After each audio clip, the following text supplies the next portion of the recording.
در حقیقت خداوند عالم کے سامنے سجدہ کرنا چاہیے، وہی لائق سجدہ ہے، اس کے علاوہ اس کائنات میں کوئی لائق سجدہ نہیں ہے۔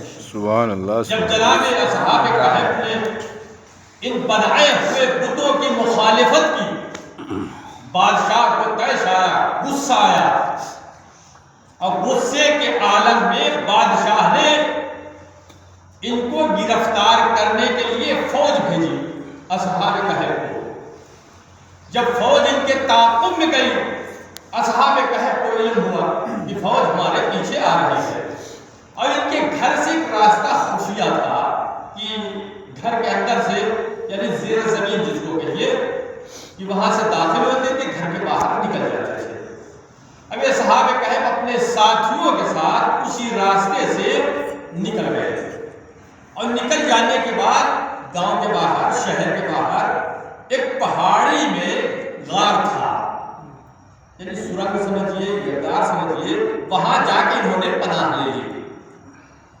جب یہ چلے شہر سے باہر نکلے، اور نکلنے کے بعد ایک چرواہا، یعنی وفاداری کے اوپر دیکھیے، چرواہا اپنے بھیڑ بکریوں کے ساتھ چرا رہا تھا، اس کے ساتھ ایک کتا تھا جس کا تذکرہ قرآن مجید میں ہے۔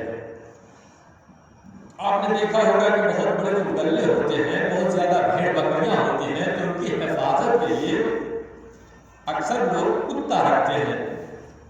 جو پیشہ والے انسان ہوتے ہیں، زیادہ بکریاں پالتے ہیں، وہ ساتھ میں کتا رکھتے ہیں کہ جنگلی جانور ان کے اوپر حملہ نہ کرتے۔ جب یہ اپنے قافلے کے ساتھ، گروہ کے ساتھ جناب اصحاب کہف جا رہے تھے، تو اس چرواہے نے دیکھا اور پوچھا کہ آپ لوگ کون ہیں اور کہاں جا رہے ہیں؟ کہا کہ ظالم بادشاہ کے خوف کی بنا کے اوپر ہم شہر چھوڑ کے جا رہے ہیں۔ تو اس چرواہے نے کہا اگر آپ کو کوئی تکلیف نہ ہو، کوئی دقت نہ ہو، کوئی پریشانی نہ ہو تو مجھے بھی ساتھ لے لیجیے۔ کہا بسم اللہ چلیے۔ تو یہ چرواہا جناب اصحاب کہف کے ساتھ ساتھ چلا۔ اب جیسے ہی چلا ویسے ہی وفادار یہ کتا وہ بھی ساتھ ساتھ چلا۔ اس چرواہے نے لاکھ کوشش کی کہ یہ واپس چلا جائے، لیکن کتا واپس نہیں ہوا۔ کتا واپس نہیں ہوا، ساتھ ساتھ گیا۔ جانے کے بعد اصحاب کہف غار میں داخل ہوئے۔ جب غار میں داخل ہوئے تو پروردگار عالم کا کیا نظام بہترین، کیا کہنا اس کا، کہ 309 سال تک اصحاب کہف غار کے اندر سوتے رہے۔ روح نکل گئی، آرام سے سو گئے۔ یہی کتا اس غار کے دہانے کے اوپر بیٹھ گیا۔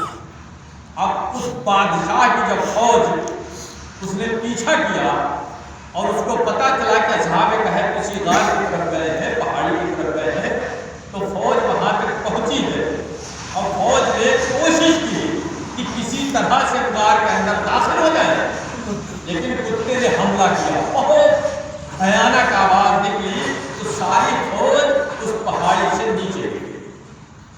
خداوند عالم نے حفاظت کی اصحاب کہف کی۔ 309 سال تک وہاں سوتے رہے، اور سونے کے بعد جب 309 سال گزر گئے تو خداوند عالم نے پھر روح کو پلٹایا۔ یعنی خداوند عالم کی قدرت میں ہے آپ کا جسم اور آپ کی روح بھی ہے۔ وہ چاہے آپ کے جسم سے روح نکال سکتا ہے، اور وہ چاہے تو آپ کے جسم میں روح کو پلٹا سکتا ہے۔ تو عزیزان محترم، یہ جانور دو نجس العین جانور ہیں، ایک کتا ہے اور دوسرا سور ہے۔ اب کتے سور میں یہ فرق ہے کہ سور کی بہت زیادہ مذمت کی گئی ہے